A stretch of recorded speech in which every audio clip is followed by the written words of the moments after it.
So now, without not taking much of the time, I invite Dr. Sandeep to start his deliberations, please. Dr. Sandeep. Thank you very much, Neeraj sir.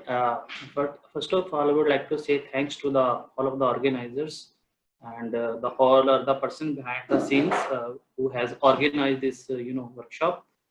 So today's section is related to the basics of the EFA, CFA, and the CCA. If I just give a grid view on the topic, so if I say EFA and the CFA, so these are the not a very new terms basically. In the academic literature, you can see in the last 20 to 30 years, you will find a lot of papers with the EFA and the CFA. Of course, CCA is a very new thing. So these are the generally abbreviations like EFA, CFA, CCA, and EFA stands for the exploratory factor analysis, and CFA stands for the confirmatory factor analysis, and CCA is basically confirmatory composite analysis. So friends, generally we are also a little bit confused with the methodology. Sometimes EFA we use the factor analysis. So there in some books there is a word factor analysis, and there is a two type of the factor analysis. Just you can say EFA and the CFA. So these are the main concern of today's session. So we will focus on the each aspects like EFA, CFA with the with the proper intentions, and so further the session will be about how to code the results and what we produce the tables. Generally, this session will assist all the participants how to code the results, what are the tables, and the different tables might be created in the RStudio. So let's start with today's presentation with the basics of EFA.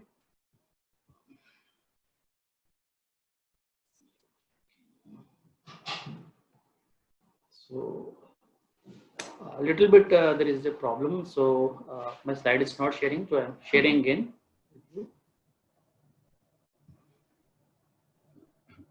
Now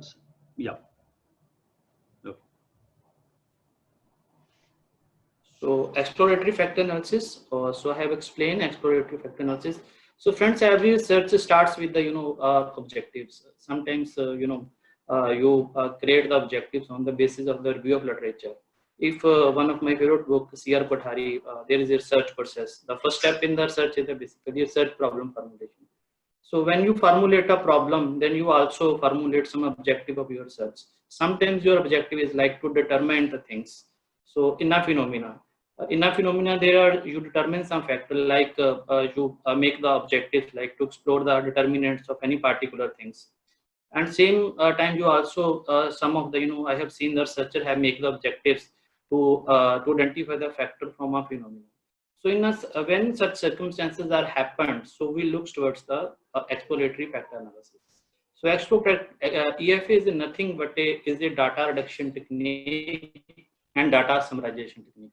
Generally in the search, most of the variables are correlated, which can be reduced into the manageable levels. So we have the larger data sets when we collect the data. So the data contains the information, and from the information we drag some knowledge, and finally we use a wisdom to apply that knowledge.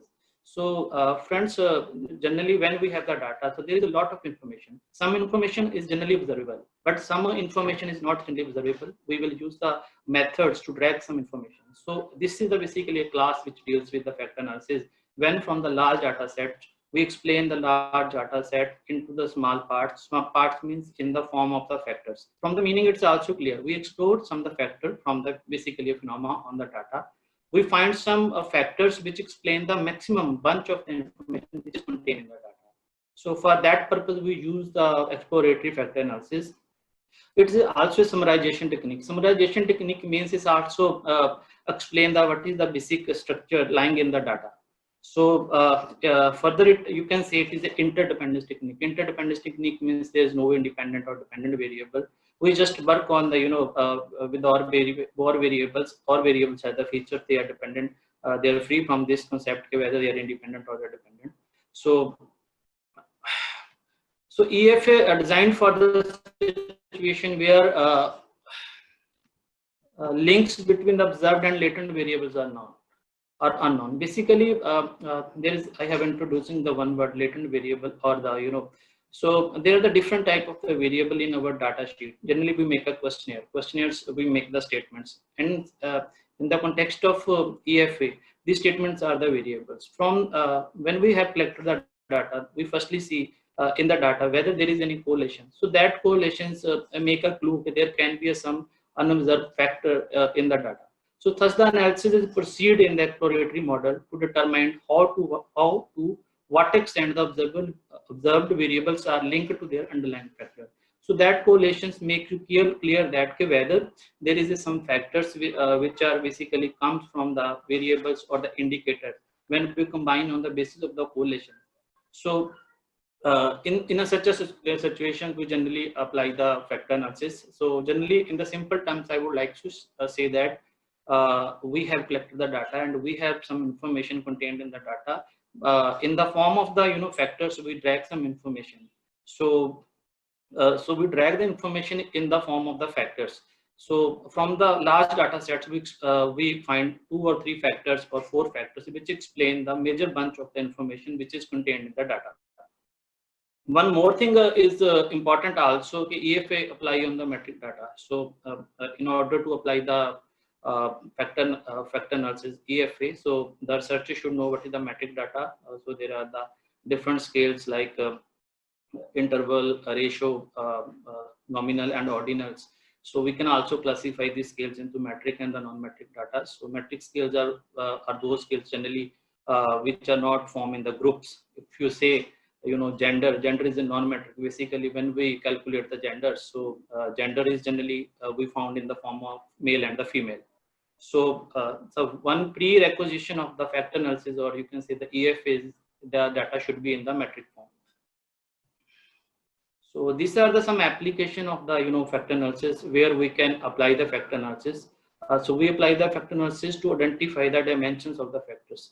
Some researchers make the objective to to find the determinants of any particular things. Sometimes we develop the scale. We have the intent to develop the scale. Do we want to develop some dimensions of the scale? So that is the CFA serves that purpose. It's used to identify the new smaller set of uncorrelated factors. Sometime in the marketing research, your objective is to find the uncorrelated factors from the data. So for that purpose, we can also apply that. It's also applied to a smaller set of the variable from the larger set for the use of on a subsequent multivariate analysis. So when we we also apply this when we choose the scales from the different cultures and we use their scale scores for the further analysis. So these are the some applications of the, you can say, the factor analysis. These are the some important terms which are related to the EFA. The first term is observed variable, latent variable, and items. Items generally we are as a researcher we generally confuse items are what. Items are those which you which is basically items of your scales. But in the concept of EFA, we take it as a variables. And we have some observed variable. Observed variable means which is directly we measures, like we ask to the question to the any respondent. So kindly rate this, and he gave the 1 to 5 rating. So that is he is directly observed the things. Latent variable means those variables which are not directly observable. We have some some techniques to grab this construct. So that purpose we have just applied the factor analysis.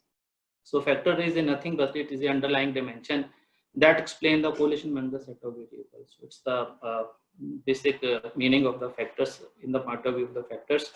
Bartlett test of sparsity and Kaiser-Meyer-Olkin. So these are the prerequisition, or you can say the some main assumptions. Whenever you have collected the data, there should be a sufficient level of the correlation in the data. So for that purpose, we apply the Bartlett test of sparsity, which gives us the results, which test our hypothesis whether there is an appropriate correlation or not. And further, we use the Kaiser-Meyer-Olkin value, KMO. The abbreviation is mostly used in the research. KMO tells us whether your sample size is adequate to conduct the EFA. So correlation matrix is the first step in the factor analysis. First of all, every researcher who want to conduct the EFA, so they must have the knowledge about the correlation matrix. So what is the correlation matrix, and how we use, how we scale it. So these are some basic things. Variance is the the thing, the backbone of the behavior research. It's the reason why individual differences are the occurrence. So in the context of EFA, we use it as a total or the percentage variable. Eigenvalue is one of the concept we use in the factor analysis. That is basically explain the total variance explained by the each factors. So factor loading, this is one. So one concept we use with the factor analysis. Factor loading is basically a correlation between the unobserved variables and the observed variables, or you can say it's the correlation between the indicators. So cross loading means when any statement, or you can say things or indicators, it has high correlation with one or two factors. So we consider that item is a cross loaded, means that is loaded into the two factors. So there are some solution in the EFA by which we can use or remove the cross loadings. So residuals are basically the difference between explained part and the unexplained part. So once you have collected the data, so we can consume the data as the one matrix, and we say that in the matrix there is a variance. So we have some options where we can find the explained part, and we can find the unexplained part. So when we minus the explained and unexplained part, then we comes with the residuals.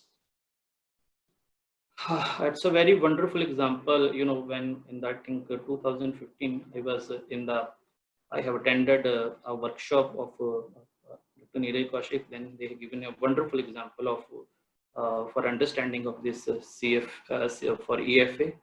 Suppose kitchen is 100%. So how I can explain the kitchen? Just one way is I start from the one. There is a cup in my kitchen, glass in my kitchen, jug in my kitchen, microwave in my kitchen, refrigerator. So there are the number of the things in my kitchen. So but my research problem is just to explain the kitchen, but it is not possible to explain each and every aspects. So I can explain the kitchen by this way. So I generally I'm not here going to just a statistical point of view, just to give you a glimpse of how factor becomes the unobserved.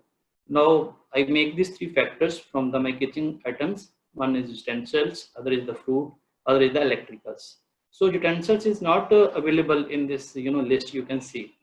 So that is basically the latent variable, you can say the unobserved variable, which is indirectly I calculate in the form of the factors. Okay. So if I go back, 100% kitchen means so many items of the kitchen, but being a researcher, they are also measured with the shortest method. I explain the things. So I explain all the information in the three factor. Almost 60% of the kitchen I have explained with these three factors. So it's a data has reduction. So data how reduction, there are the many things like stove is there, onion is there. So I left this thing, but with the 60%, I have explained the maximum part of the kitchen. Okay, so data I have formed in the form of the factors. So generally, I have discussed about the cross loading. So there is a one, say if you look on the factors, you can say the utensils has the same types of like crockery types of the things that I have covered in there.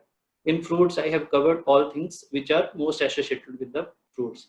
Similarly, electric kettle is like you can say the things which can be loaded here, also which can be loaded in utensils, which can be loaded in the electricals. So yeah, these things I have to avoid while using the factor analysis. So this is the format of the factor analysis.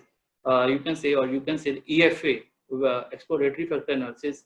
So from the word is also clear, we have explored some factors from the basically a data, from the rough data.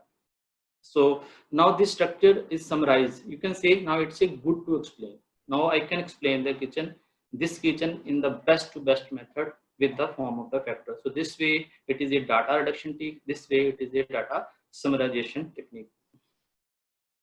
So this is the process basically used for conducting a EFA. So the first step in this process is the problem formulation.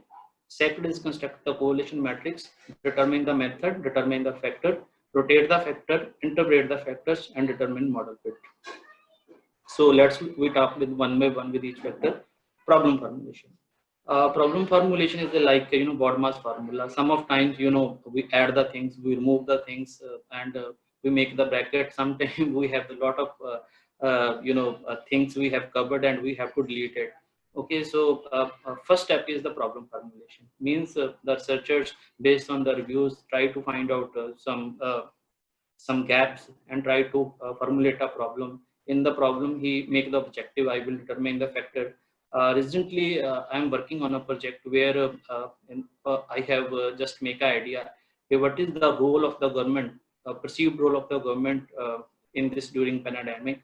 So I have formulated a research problem and uh, on the basis of my theory, on the basis of some research theory and judgment. But here, one point I would like to clear that okay, I have no idea. I have to explore something. So just to have the educated guess, I have my knowledge that this can be happened, but I'm not sure that this will be happen because that's why it's exploratory technique. So I have defined in the problem formulations. You can say either it is prior to the review of literature or after the review of literature. You can formulate your objectives of the research. Okay, what is the objective? Like suppose you have the objective of the research to find out the determinants or to find out some factor from the from the data set. So metric variables, I have also explained that technique works on this, and some other things we have to consider in our research design while we are applying the factor analysis, like what will be the sample size, how the statement will be measured, whether it's measured on the Likert scale, what if it is measured on the other non-metric way. So this problem can be occurred. So before starting EFA, our researcher should have a good understanding of all things. What is the review of literature, what is metric, non-metric, or how the you plan your structure of your questionnaires, how the you will create the different sample sizes on which you can apply the factor analysis. So our researcher should have to clear all these things. So generally, I'm using the word factor analysis. So please don't be confused. Sometimes use the word of EFA. Sometimes we use the word factor analysis. So we start with the search problem formulation for the EFA. So second step is we construct the correlation. So this step comes after when we have collected the data. So we have make the correlation matrix. This matrix is just give you a glimpse what is actually going on with the data, how the variable is correlated, what are the some negative correlations. So from that correlation, you will get a very educated guess what you can perform, what you can whether there is a minimum amount of the correlation. Generally, you can apply.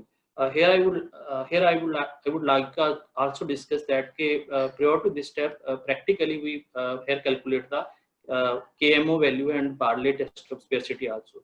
We will discuss this later in the table format. So next, you have to decide the method, by which method you will extract the factor. So there are the two dominant factors, two dominant techniques like principal component analysis, other is the principal axis factoring.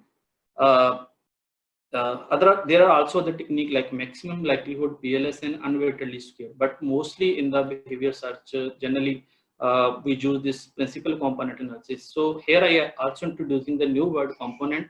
Components is also used for the factors because the purpose of the principal component analysis is to create the such a component which are uncorrelated with each other and to explain the maximum variance. And principal axis factoring basically used for the purpose in the mostly in the behavior search when your goal is basically to get the common variance from the each indicator or the variables.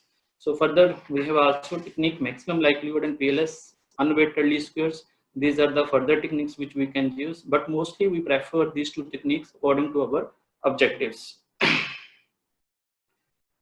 So after this, we have in the process we have to determine how many factors we can obtain from the from the data which we have analyzed.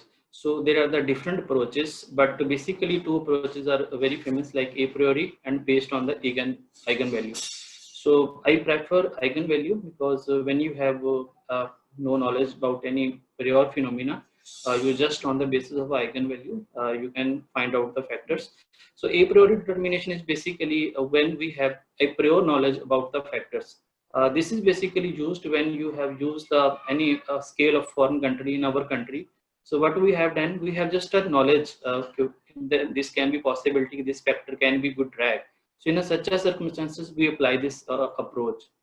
Eigenvalue is basically about the explained variance. If the value of the eigenvalue is more than 1, so we obtain those factor whose value is more than 1.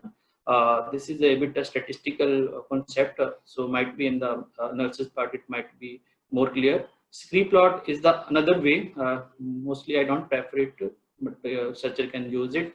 It's about the bend. When in the curve you see the bend in the curve, so where bends come, so it's decide your factors. Basically, if you say there in this, there can be 2 factors when we conduct the factor analysis. So one other approach is the cumulative percentage of the variance. So it means when your all factors cumulatively explain the any phenomena. Like as I tested in the example of the kitchen, then I have chosen that there should be a 60% variance. So there is no, any determined rule by 60%, but it is generally a common sense. If we explain the maximum variance should be more than the 50%. So it's a very quite fascinated terms, you can say. Another way is that basically we applied the fact, we determine the number of factor on the basis of the split half reliability. In this technique, what we have to split the sample into 2 parts, and we see the loadings. If the suppose there is 2 sample A and B, suppose A sample has the good loadings of the factors, then we opt that in compare to the B factor. So these are the basically some techniques, or you can see the method by which you can determine the number of the factors from the data. So it's a bit complex, to explain, but I will try my best to rotate factors. So rotations mean we just basically explain the factor analysis on like in the graph, if practically we do. So there are the different angles when we basically, as per best of my knowledge, we plot the graph, and we see that when the item is on the 1 quarter, if we same substitute the factor in the different quarters with the same variance, so how much variance could be explained by with the minimum components. So there are, so basically the purpose of rotation is so to maintain our variance, but to share the variance between the factors. So there are some rotation available in the analysis part, like orthogonal rotation, which is done with the Varimix procedure. So rotation of the factor in which the axes are maintained at the right axis. So those are have good knowledge of statistics, they can understand these things practically. And while we are conducting the principal component analysis, we use this orthogonal rotation with the procedure of Varimix. And what happened when we use this, our total variance remain the same, but the variance is shared with, total variance remain the same, but the variance is shared to between the different factors. So sometimes the unimportant factor becomes the important while we are choosing this rotation. So orthogonal method of factor rotation that minimize the number of the variable with the high loading on the factor. So this is the main objective of it. Oblique rotation, this is basically done with the principal axis factoring. Okay, when axes are not maintained at the right side. So overall, the objective of this slide is basically there are the rotations available in the statistical analysis. You can use this rotation. These rotations are useful when you have the very few number of the factors, and you can say that by which you maintain the total variance, but the variance of other factor can be changed by applying these rotations. So these are very useful while using the factor analysis. So finally, we calculate the factor score and the model fit. It is the optional whether you will calculate the factor score. If you want to use that scores for the further analysis, then you can calculate. So model fit is generally, as the best of my knowledge, I have not seen mentioned anywhere, but generally it is available for also in the EFA, because it is it's the basically, as you can discrepancy between the your correlation, your first correlation matrix, and your reproduced correlation matrix. When you have come with the factors, so you will again with the factors and indicator again reproduce the correlation. If there is a maximum discrepancy, or you can say the difference between the observed and the reproduced correlations, you can say your model is very poor. So finally, when we have dragged the factors and we apply the liability analysis. So for the liability, we have the one and only, it's a quite famous technique, and it's available in the most of the software Cronbach alpha. So we, from the Cronbach alpha, we find the liability. Sometimes it has happened, your factors are basically it's a little bit common sense. If there is high correlation, the factor their Cronbach alpha maybe right, but sometimes it's happened because of the rotations, your Cronbach alpha will be low. So that's why, and finally we take the steps to apply the Cronbach alpha. So this is the one of the important step in the EFA. You have to interpret the factor.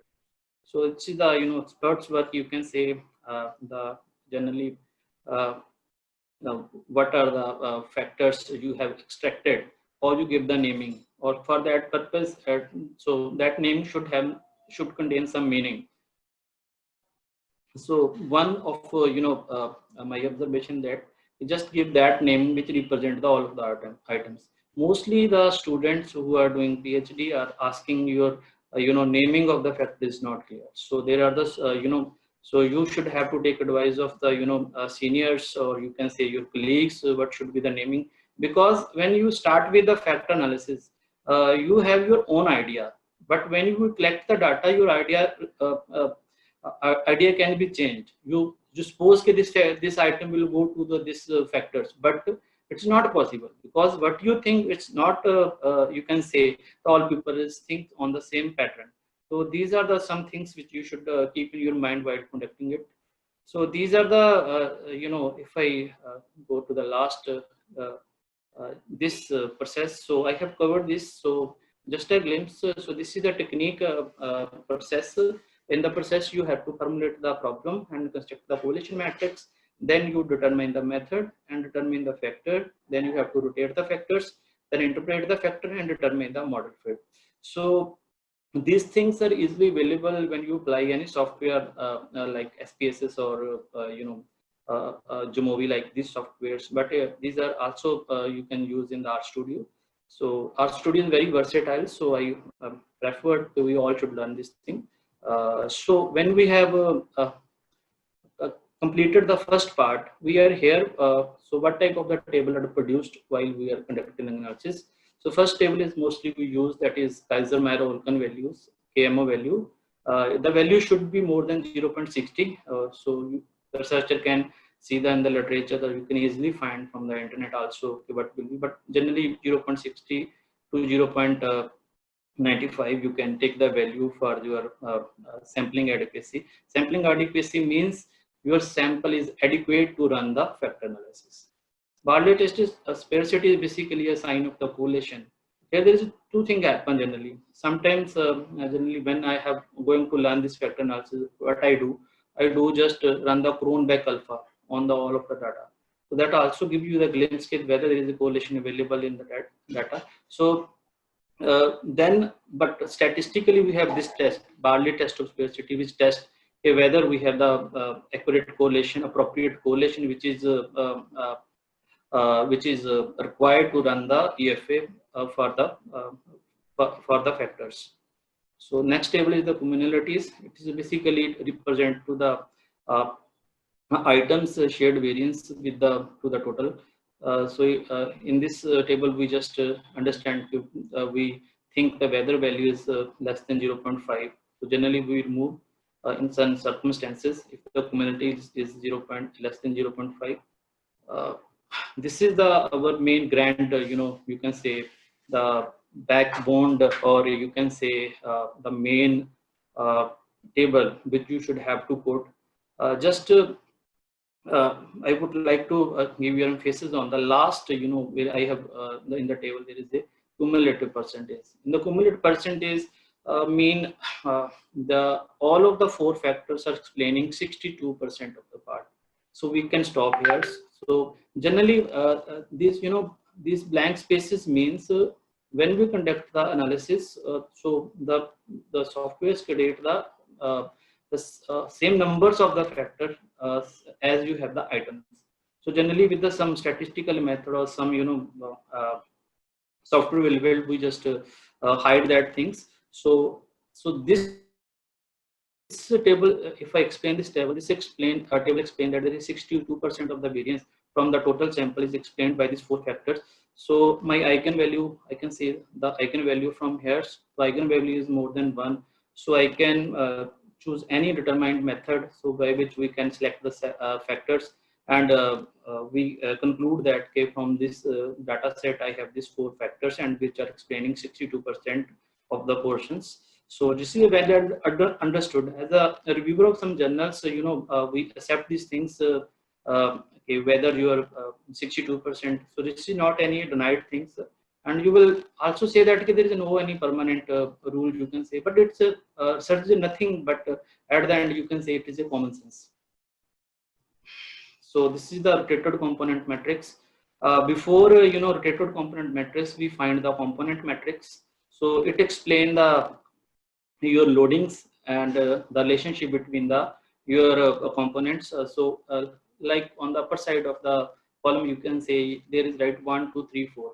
So in this technique, in this table, where we have used the principal component analysis. So when we apply the component analysis, they give you the components. So mostly searchers are confused with the component and the factors who are on who are at the earlier stage of their search.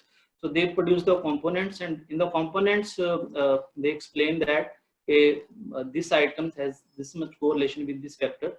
Okay, and there is like one value, that is 0.473, which explain basically it's a cross loading. So we suggest to avoid the cross loadings. Okay, so there is no problem if you delete the item or remove the item from the analysis. So there is one also thing, we also fix the loading value. We generally fix, our table will show the loading value is 0.30 or 0.40. So it is up to you if you want to, but generally if you want to go for the higher statistics, so I prefer you should have to up the loading is minimum loading is 0.50. Here are some tips, you can say, or my general observations. So first is about the number of items. So if you are want to develop a scale, or you want to apply the factor analysis on scale development, so I prefer there should be a good number of the items. Good numbers of the items, you should to maximize the items which you can reduce, which can collaborate into the samples. So sample size, sometimes it's a confusing. What should be the sample size? Generally, there is a rule: your number of items should be multiplied with the 5. So if you have the 20 items, so you will multiply with the 5. Your 100 sample size is appropriate. Sometimes it's not happened, So you can also go with the multiply of the 4, but you should meet the assumptions like KM1, Barley test to specificity. If low correlation, suppose you are conducting the data, but there is a low correlation. Then what is the alternative? One alternative is just to clean the data and see what are the some outer loadings, and see further. You can also collect some more samples which might improve the correlation into your data. And cross loading. So for cross loading, we have to take the decision. We have to remove it because it always disturb our analysis. So we have to decide the minimum loading. Minimum loading means we have to take the decision how much minimum loading we will contain, by which we can operate our further analysis. So there are some decisions. So at the last, if I in my first 2-3 slides, I have discussed that it is a series of procedures. So at each step, you have to take the decision while conducting the EFA, exploratory factor analysis. So friends, this is the first section has been complete, and if we just go back, we are started EFA, exploratory factor analysis, with the without any prior knowledge, just our some based on your experience, we have applied our knowledge. We make a questionnaires according to our knowledge that factor we can derive from the data. from. So in order to drive that factors, we have run the factor analysis. But after factor analysis, now you have some knowledge, and you have some you can say the base for going forward. So after EFA, the next step is you have to confirm the factor. So confirm means from the name it is clear you should have to confirm whether which factor you have extracted. So whether they are actually in the real sense they happen. So you give the license to them through the confirmatory factor analysis. Confirmatory analysis, we starts with the some theories, like suppose now we have the same data set. We have the theory that in this data set there can be a four factors, there can be 3 factors, and these can be the indicators, and the indicator make this latent variable. So in contrast to EFA, CFA is appropriately used when the researcher has some knowledge of the underlying latent variable structure. So we start with the CFA with the prior knowledge. We have some underlatent variable structure. Underlatent variable structure means you have some prior knowledge. These are the items. These will constitute these factors. So the purpose of a CFA has come from the factor. So whatever factor we have, obtained from the factor analysis, in this process we confirm the factor. On the basis of the knowledge of the theory, empirical search or the both researchers postulate the relationship between observed measures and underlying factor a priori, and then test the hypothesis structure statistically. So it means basically in the simple language, we from the prior knowledge, we statistically, empirically, we tested that model which we hypothesized from this which we have make just from the our analysis part, which you can say from the EFA. From the EFA we get some prior knowledge, and then in the CFA part we will confirm that knowledge.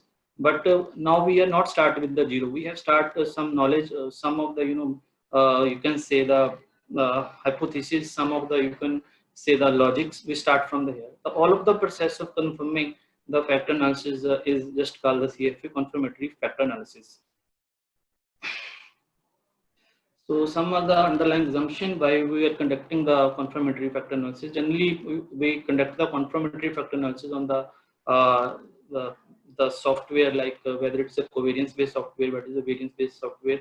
So covariance-based software are like MOS, and variance-based software are like you can say PLS. So generally, I'm taking this example with the point of the MOS, which is a covariance-based software. So so in the CFA, the such hypothesis being testing. This is a period we have hypothesized some model, and we test that model. And for the purpose of CFA, we have the required sufficient sample size. So there is a question of covariance-based SEM and variance-based SEM. In the covariance-based SEM, we have requirement of the large sample size, but in the variance sample size, we have some flexibility. So there should be a multivariate normality. Multivariate normality means all the your indicator should be normally distributed, and there should not be outliers. So we should have 2 outliers, because our outliers in the data always disturb your analysis. So you should also keep this thing in your mind. Okay, what are the missing values and the missing data in the data, and how to replace that missing value. Generally, it's a quite statistical, to explain the process. So first of all, we just explain that process. In the process of conducting CFA, you first of all you have to review the relevant theory and research literature to support the model specification. And here you, from the review of literature, you make the model. From the logic, you make the model. In the next step, you specify the model. Specify model means you make the diagram, equations, and how they will be run. And then you conduct the preliminary descriptive statistics like scaling, missing data, collinearity issues, outlier detection. You can say it's the prior step where you can also handle this step in data cleaning section also. Then you estimate the parameters in the model, and finally you assess the model fit and present, interpret the results. So this is the mostly quite you can say lengthy process. Generally, I can convert it into the simple process. So on the basis of the prior knowledge, we formulate a model. So on the basis, we will make a model. Then we opt a selection technique, whether we use the variance-based sum or whether we use the covariance-based sum. Then we estimate the parameters, and most obviously, two things are very important here. One is the reliability of the construct and the validity of the construct. Now I am using this word construct. So when we shifted to the after latent variables shifted to the next advanced levels. So when we say in this unobserved variable uh, formulate an identity, we use the word construct for them. So construct means basically represent to the common variance, because now from the different method we test the same model which we have used in the factor analysis. So validity of the construct, that is, we will also I will also explain how we check the validity of the construct. And finally, we model fit. We test the different model fits which are available here. So this is my first step. By this way, I formulate my model. This is on the basis of the prior knowledge. Suppose I have conducted the factor analysis, and these factors are comes out, and I have the prior knowledge that these factors, these items will go under these factors.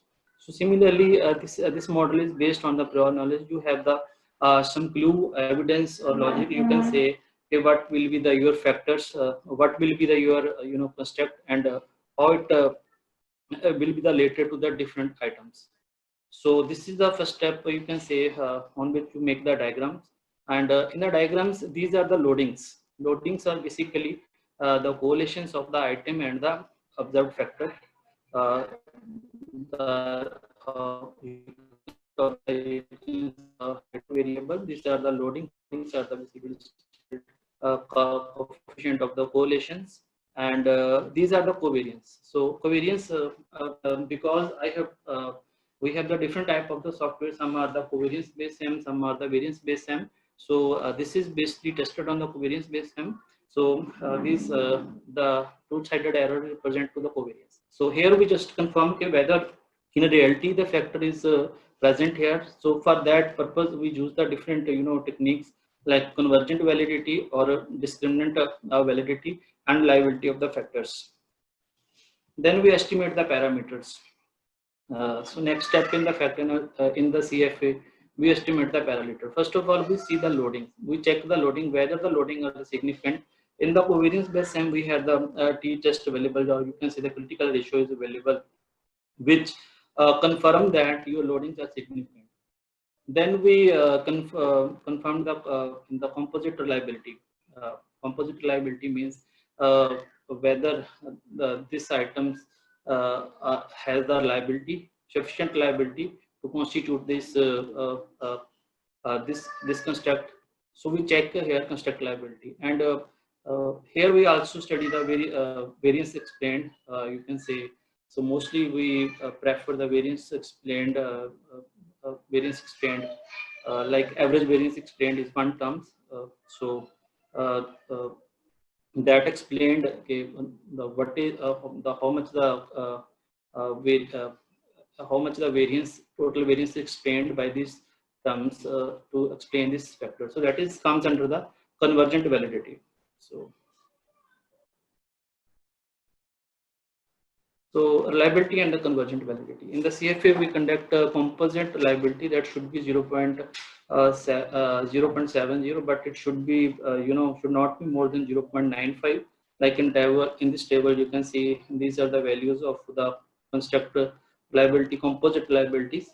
Okay. So that should be not be more than 0.95. Also, average variance extracted. Average variance extracted is what basically we scare all the loadings and take the average. So that constitute the average variance extracted. Average variance extracted is basically represent your convergent validity. If your average variance extracted should be more than 0.5, then you can claim that your indicator constitute a construct, and the construct is the items are converged into the construct, and there is a good proof of the convergent validity. And similarly, if your value of the composite reliability is more than or equal to more than 0.7 or more than 0.7, then it is the proof of the composite reliability of the constructs. So discriminant validity, there are some other classical criteria to calculate the discriminant validity. So most used criteria is Fornell-Lacker criteria, in which we compare the correlations with the square root of AB with the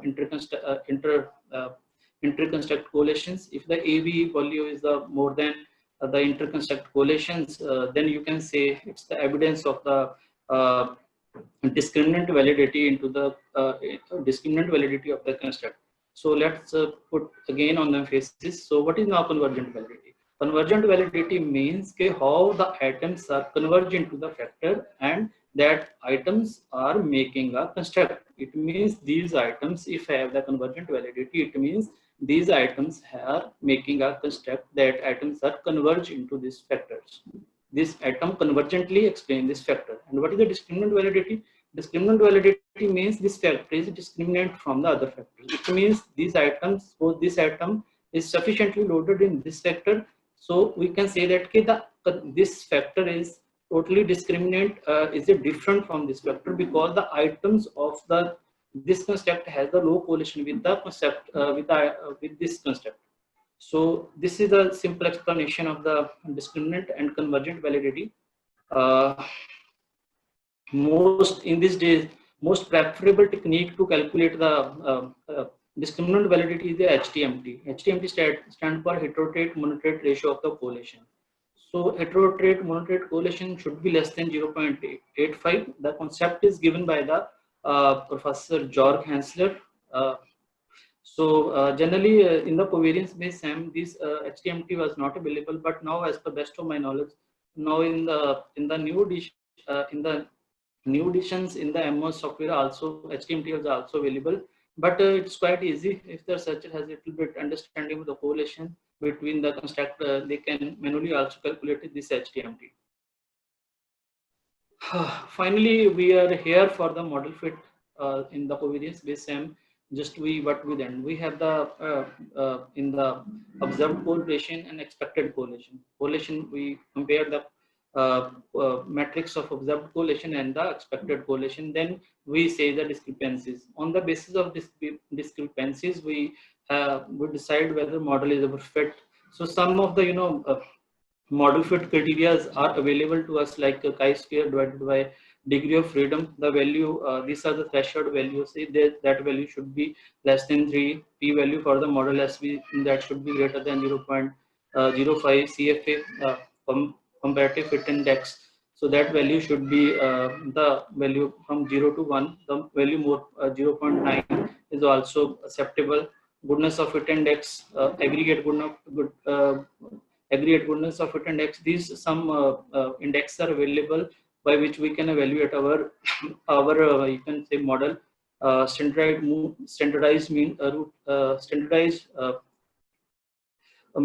standardized mean square of the residual. The value of that should be less than 0.8. Root mean square error of approximation. So these some we have available this with indices which we can use for the calculating whether our model is fit or not. So after CFA, we have the two ways are open. When we have started from the EFA, when we have explored the factor, then we have confirmed the factor. Once the factor is confirmed, then we have the two ways are open, like either we move to the SAM or either we moves to the you can say the other techniques like comparison of the CFA, in which we can do the invariance testing, we can do the multi-group analysis, etc. So this is the second part of this presentation I have completed. Now I'm going to start with confirmatory composite analysis. So I will take a little bit break for just 1 minute.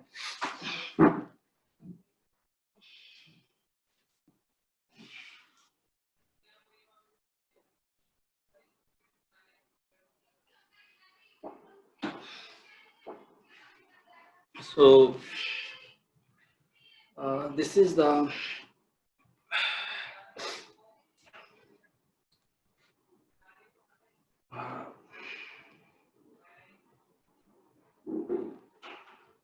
so this is the little bit you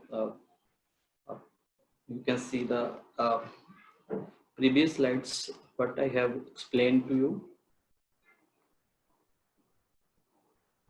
And from this, from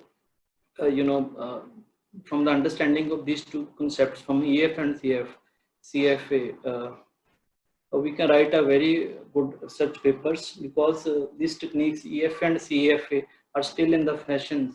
So these are the wonderful technique of, you can say, the skill development, or to satisfy the objective, like to find out the determinants, to explore any phenomena. So for that purpose, you can use this techniques. In confirmatory factor analysis, we make a model, and we test the model, estimate, we check the estimate and the parameters. Most obviously, we check the reliability, we test the convergent validity, whether there is a reliability of the items, whether the construct is reliable, which we have formulated from the items, and the convergent validity, whether the item converge the factors, whether all the items making a factor, we test these things. And then we have discussed the discriminant validity. For that, I have discussed the Fornell-Ecker criteria and HTMT. So from this way, we can test the discriminant validity of the construct. And finally, I have discussed the model fit. You can say this is subject to technique also. Like in PLS, there is no model fit we used in PLS generally, but in covariance-based SEM, we use this model fit indices for the purpose of examining whether our model is fit or not. So, friend, now the third part of this session is I'm going to start, that is confirmatory composite analysis. This is a very new type of the analysis, you can say. Similarly, the name is bit is same as other two analyses are like EFA, CFA, and the confirmatory composite analysis is just about when we have constructed our latent constructs. So when we deal with latent constructs in the form of the composites, so it is related to the analysis or the measurement of the composites. So composites is a new methodology, you can say, which is used by some researchers, because sometimes they use the word composite for the constructs. So let's start with the confirmatory composite analysis.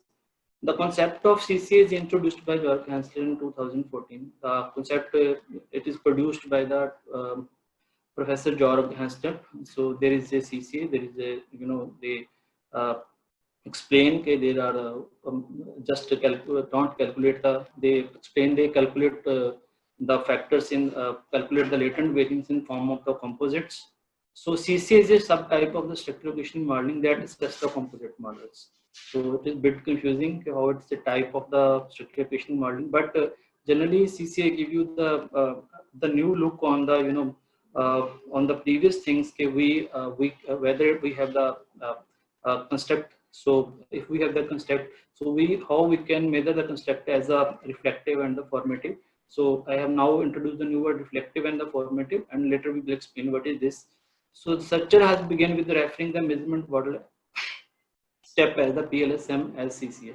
So here at all 2020, they explain that when there is a we explain the composites when we use the PLS. So there is a methodological difference. So in order to understand the concept of CCA, you little bit have you have to study the historical prospectus. In 1980s, there was a person, Harman Wood, who developed the PLS software. But there was they not developed the software, they developed the PLS technique, but there was no software for the PLS. That time covariance-based SEM has got the similarly the covariance-based SEM has been introduced. So the covariance-based SEM had got the good popularity. In 1994, Chin made the first software of the of the PLS. Then in 2004, Professor Ringel made the smart PLS software. The purpose of the software is the same. Basically, they tested the model in the regression for the predictive purpose. But generally, there is a methodological difference. Like in the Amos we use the word construct. So they like Adrington 2014 suggests that whatever we measure the model in the PLSM, that considered that model as the composites. So basically, you can say that the school of thought which measures the measurements under the technique of the PLS, that they call the composite according to the here at all. But Professor Hansler has some some different view. He has in 2014 he write the different one research paper. He explained that we measure the model in a different way. Like there can be a reflective measurement, and there can be causal formative, and there can be an artifact. So what is this reflective measurement, causal formative, and the artifact? We are more acquainted with the terms reflective measurement and the causal formative. Reflective measurement means when the items of the our items of the construct is the reflective. So that time our items are the reflecting of the construct. So what is the basically construct? So if I go, so I use this, this is called, I use this word construct for this. So in the PLSM methodology, they are used this word composites. So there is a lot of confusion between some scholars give what, so what we have to use the word for the, whether we have to use the word construct or the whether we use the word the composites. So generally from the my understanding, so and little bit I have taken help from the scholars. So I explain into the three format. There is a three type of the construct, like reflective measurement, causal format, and an artifact. When we apply the covariance based SEM, we can only measure the reflective models. So now let's see what is this reflective model. Reflective models, you can say, take an example. Suppose I have questionnaires and I have to make a question for the diet, and I have the question like I eat healthy food. I don't eat much junk food. So each and every items are the reflection of this construct. You can say reflection of this construct. So each and every item is the reflection of this construct. Okay. So this is the main feature of the reflective construct.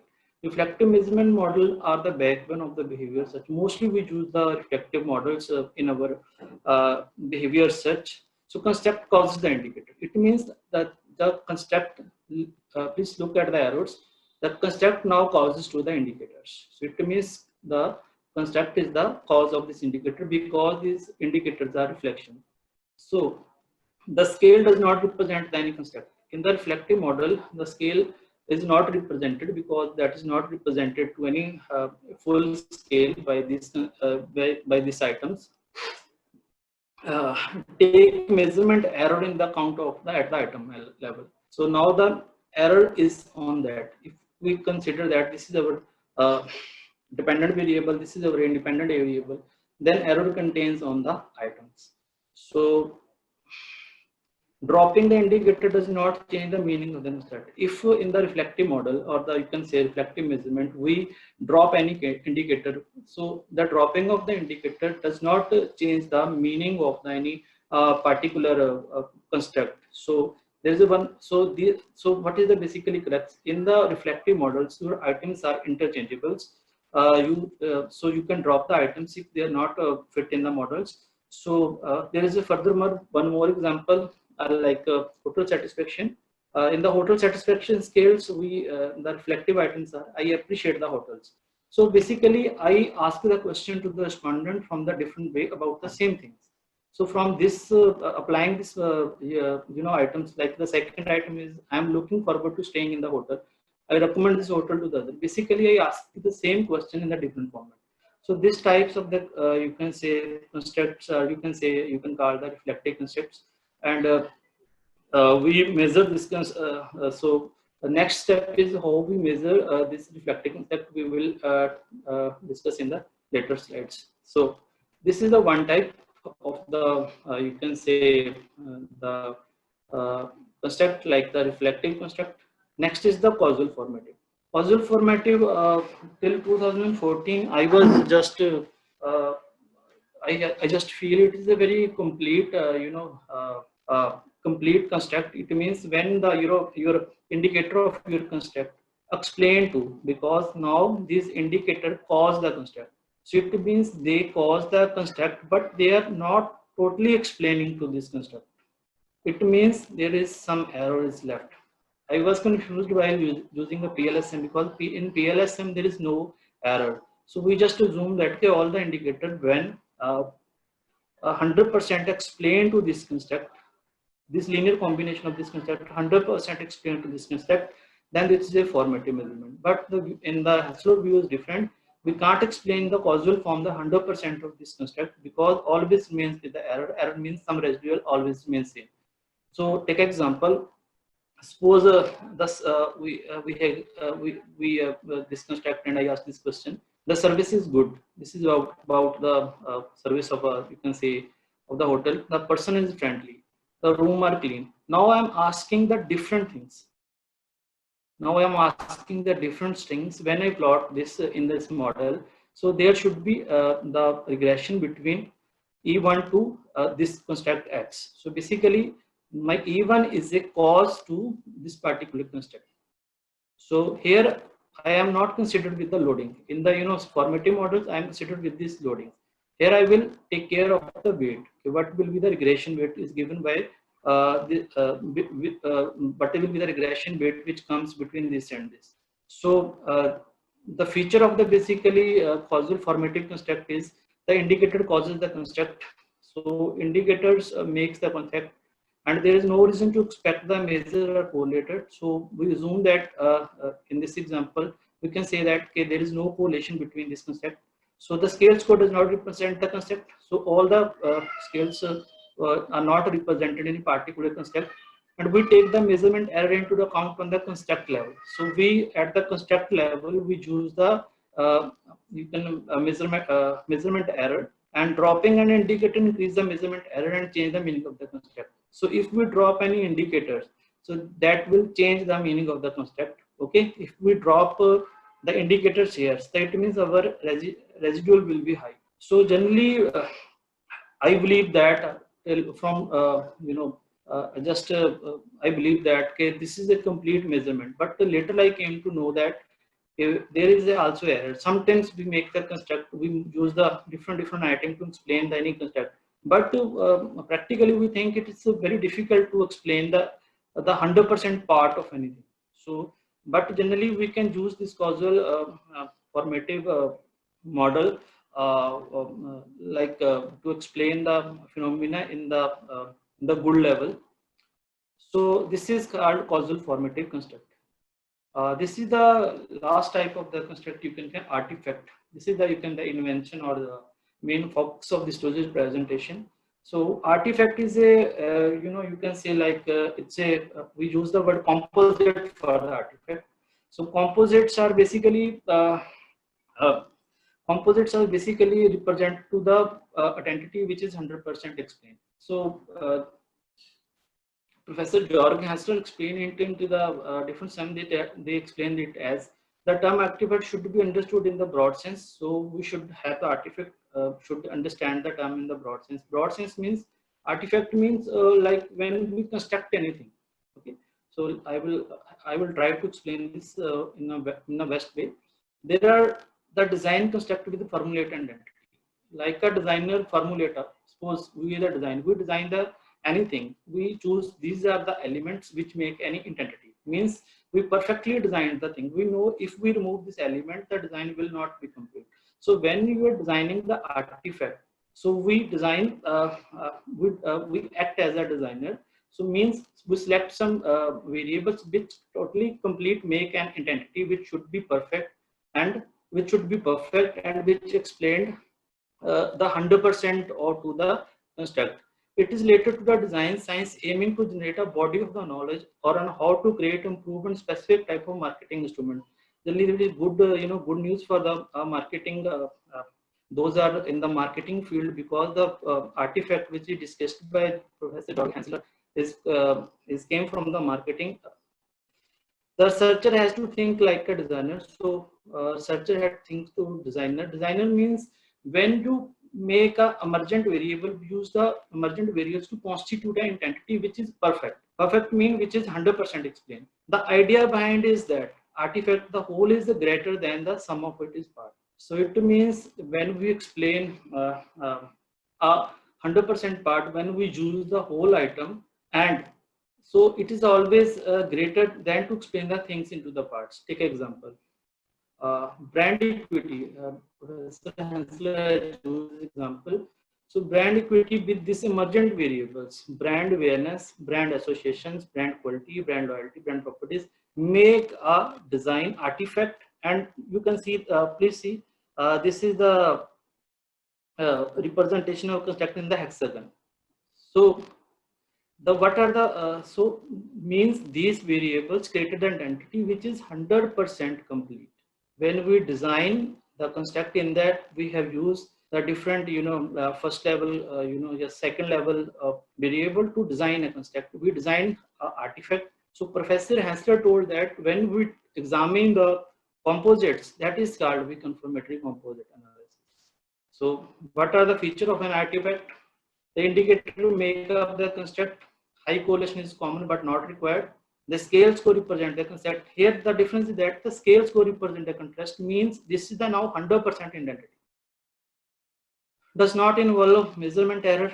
Dropping an indicator alter the meaning of the construct. So if we put emphasis, if we say it's as a design, you can say if we remove the x1, so total design will be incomplete. But when we use each and element, all the element completely make a perfect entity, then you can say it is an artifact. So analysis of the artifacts, analysis of the composites, basically when we confirm the composites is related to the confirmatory composite analysis. So if we plot all together, so this is the example of reflective construct. This is the causal formative. Also we use the word formative.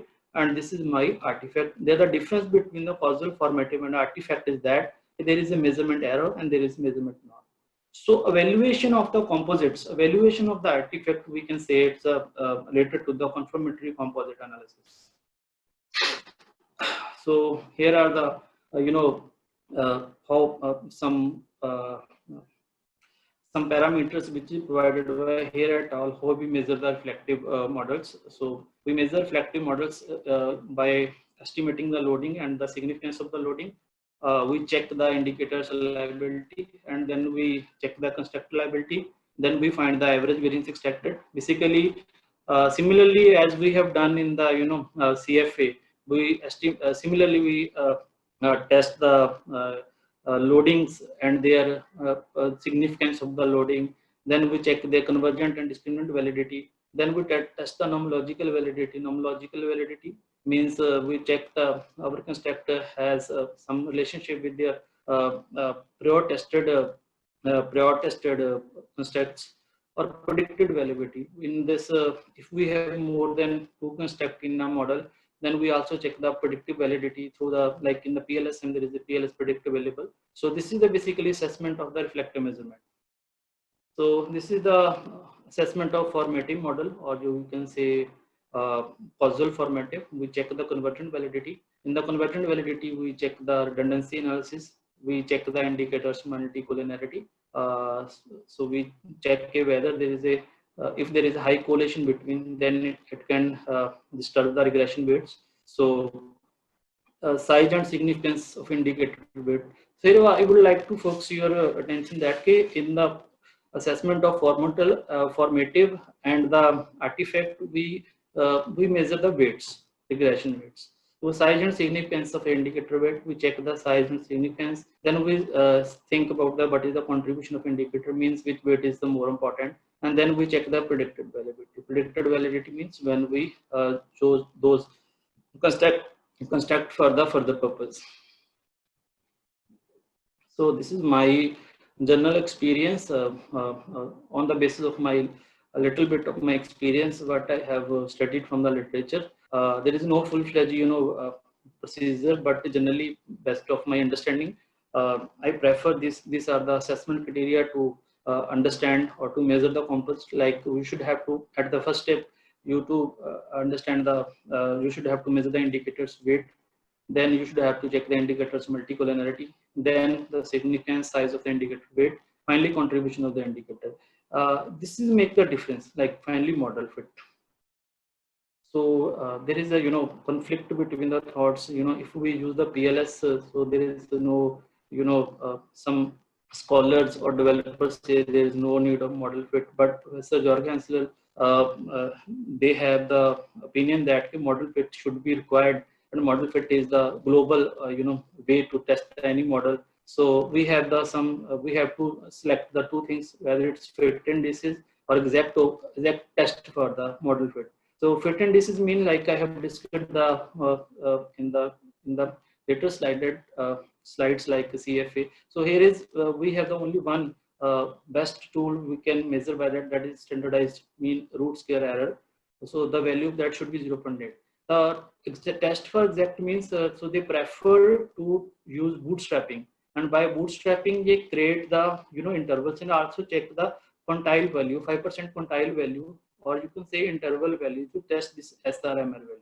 So if so they test this value in this way to analyze the composites. So these are some examples of the artifacts, like in the researcher can make or you can understand the concept in more clearly when you have some prevention strategies. Basically, these are the designs. In the prevention strategies, you put the elements act as the design. Okay, like teacher development program, public health interventions, user interface design, and marketing mix. So you make the design and make a perfect identity, and then you test your model. So these are the other form of the CCA. Like CCA can be this, so your design can be like this, or your design can be like this. So it's quite similar to the CFA, but these are the now composite represent with the hexagon. So this has the predictive relevance also. We can simultaneously plan the composite and test the relationship between the composite, like these hexagons are the basically represent to the composites, and these are the like you can say constructs. So this is the upcoming book, which is has the complete knowledge about the artifacts and complete knowledge about the CCA, how it is conducted with the example. The book contains programs, coding of the R Studios, also coding of the R Studios, and similarly they also use their own software Danco. Professor Georg Hensler, and the book's name is the Composite-Based Structural Conditioning Modeling and Analyzing Latent and Emergent Variable. In the artifact, we use the word emergent variable rather than the latent variable.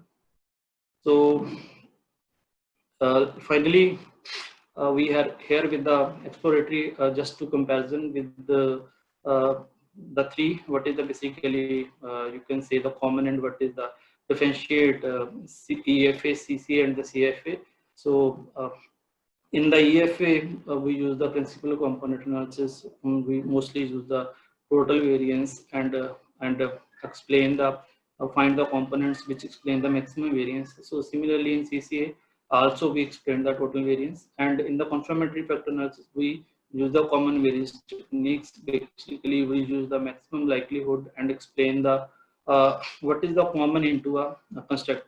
It is exploratory in the nature. So EFA explain the things like you have no any prior idea, and you just on your basis of education gets or educated guess, you apply that and find some factor, and this has the both of the nature. Similarly, at a time it can explore and it can confirm, and it has the confirmatory nature only. Analyze independent dependent variables separately. So in exploratory, it's interdependent. To independent dependent we have separately tested. It analyze independent dependent together. Analyze all variable together as measurement model. So as a measurement model means when you are not only you want to confirm the factor, not to plot any regression relationship. Objective in the data. The objective of the EFA is just data reduction. The objective of confirming measurement model and the prediction of the dependent variables. So it has the both of you can say the objective. First, at the first stage, it confirms the model. Then the prediction, they predict the model. Objective is confirming the measurement model. So measurement model means your outer model. So how a measure to check the constructs, liability, convergent validity, all these things comes under this measurement model. Orthogonal rotations, composites are correlated. So sorry. So we have used the rotations. We not there use any rotations. So we just check the whether the composites are construct scores are correlated. Uh, so reliability, for that we have the Cronbach alpha. We typically use the composite reliability. Here we also use the composite reliability. Discriminant validity for purpose is available. Here we check in the convergent validity in the CCA. Here we also check the convergent validity for the effective measurement model. So other type of validity are discriminant validity that is same for both. Factor score. So lastly, the factor scores make the construct, definitely they explain to a scale. Score applies to a structure. Factor scores and sum scores are often used to the multiply relation in the CCA construct. Composite score applied to the structure modeling. So construct latent factor applied in the structure modeling. So finally, these are the some differences. We will also share the material of the some paper from where we have taken. You can read it or you can understand from your point of view. So the concept, finally, you can say the concept of the CCA is in on developing stage. There are a lot of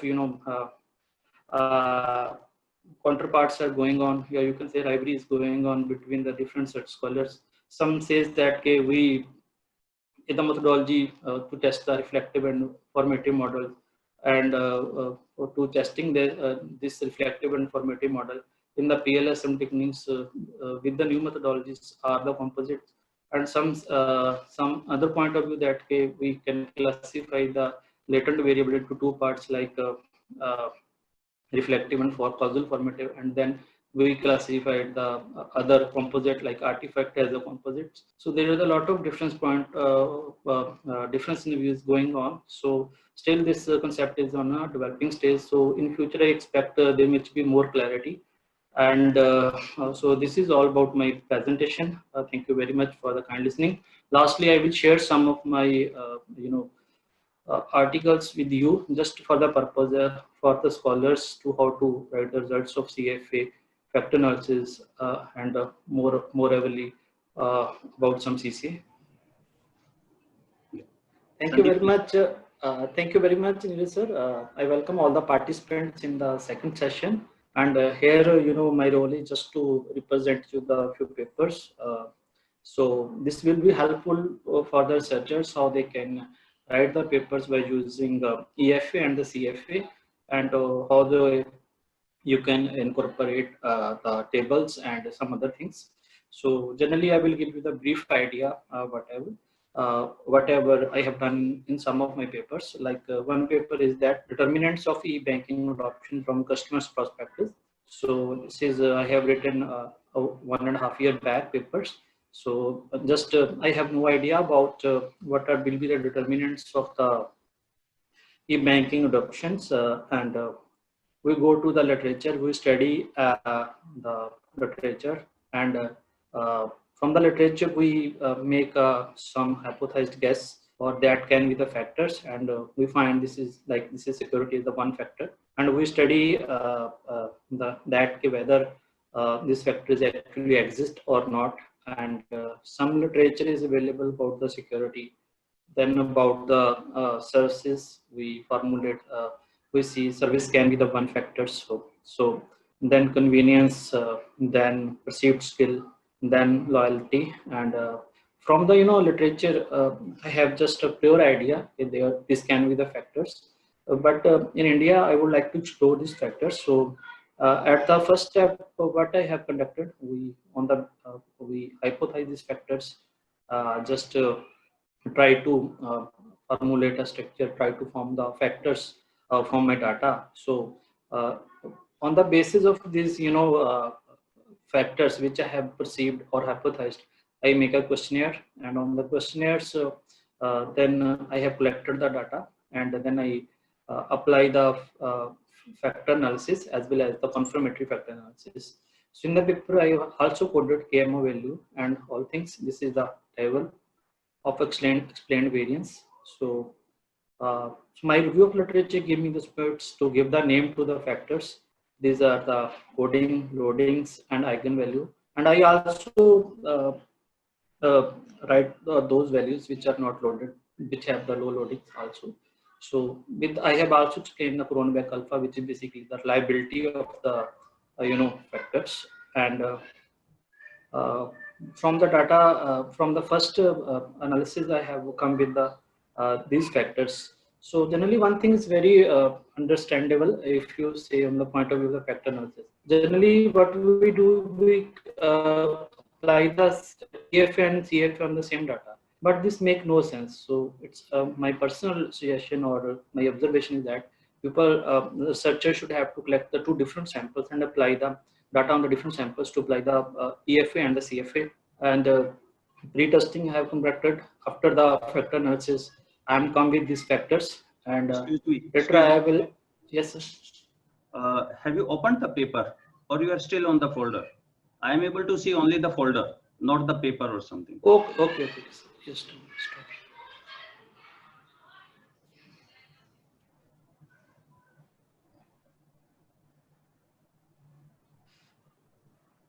Sir, is it okay? I can see your folder and 4 files within it. Okay, just a minute.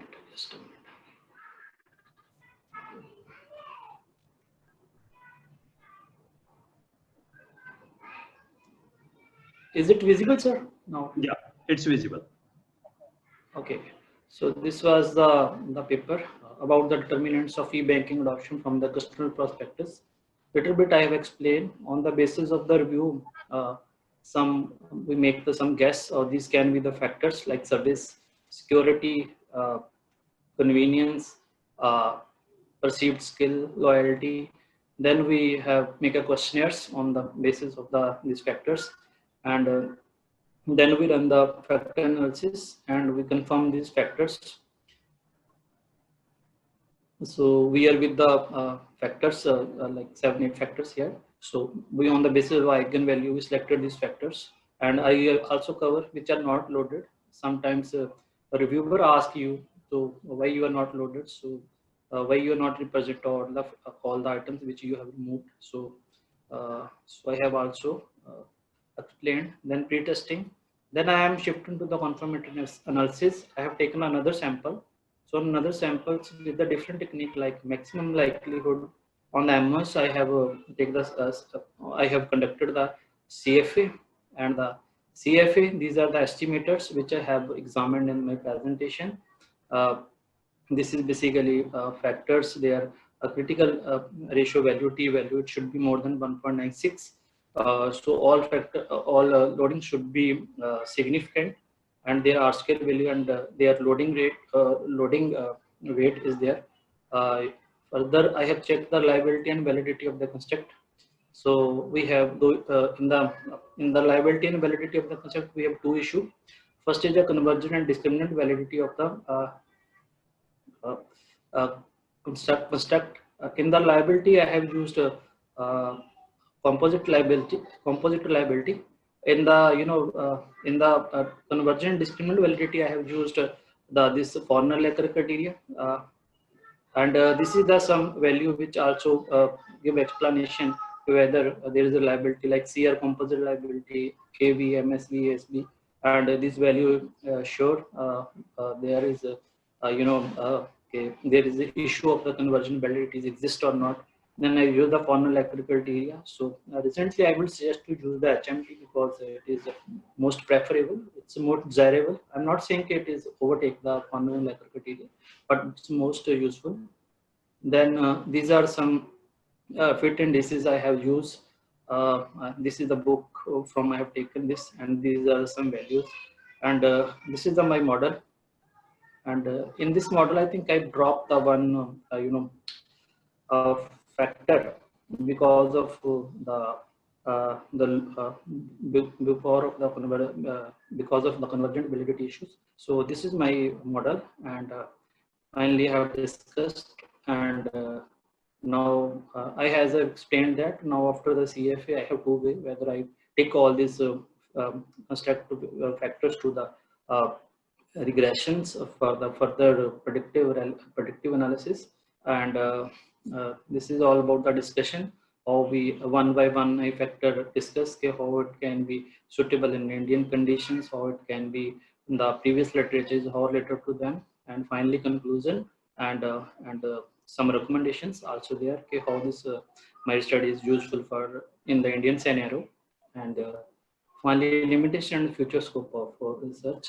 So this is all about my one paper in which I understand the in which we study the internet factor which are affect the internet adoption from customers' perspectives. So now I will share you the one more paper about stop share.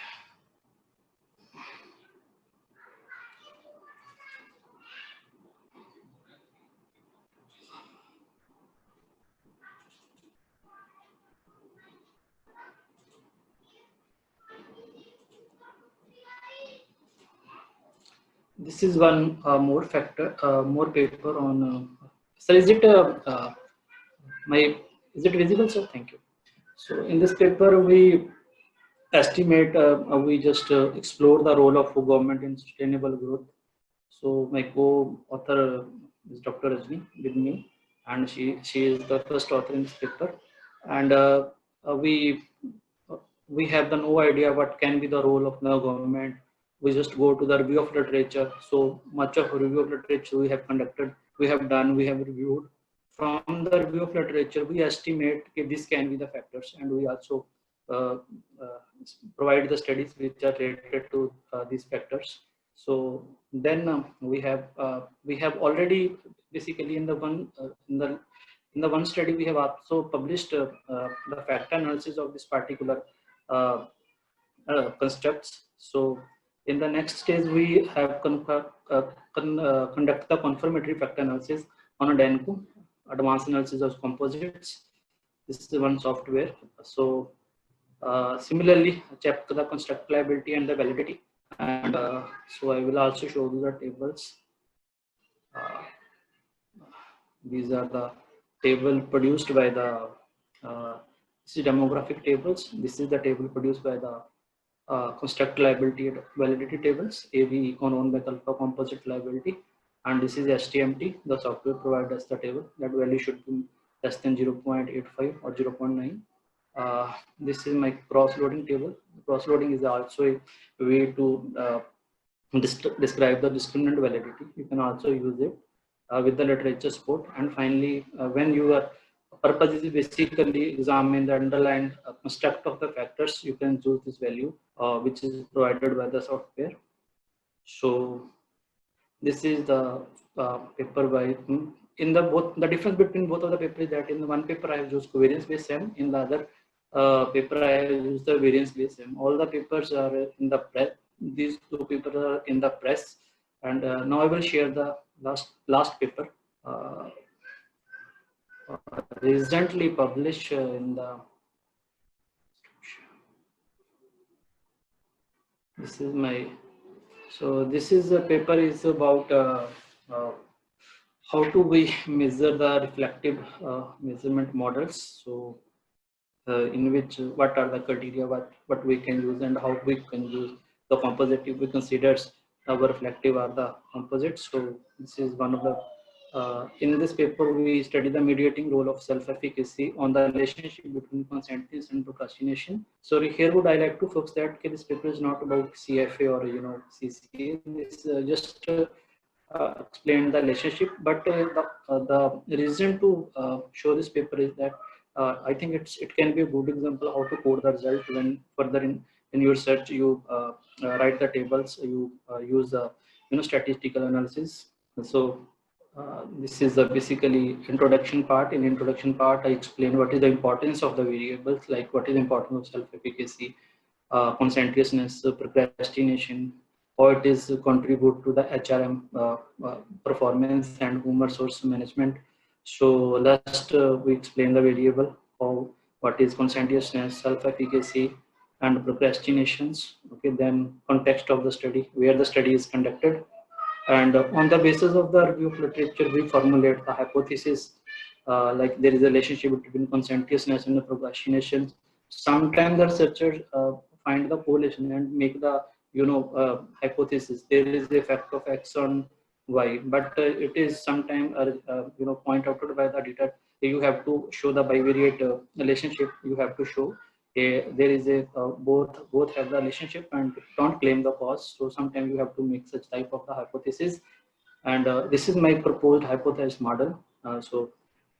Thank you, sir. We have learned all so many things from you to make a model, and sample I have taken. So this is the demographic profile of the sapling population, and the data characteristics. This is the most wonderful thing. This is the missing part of the most of the study, you can say.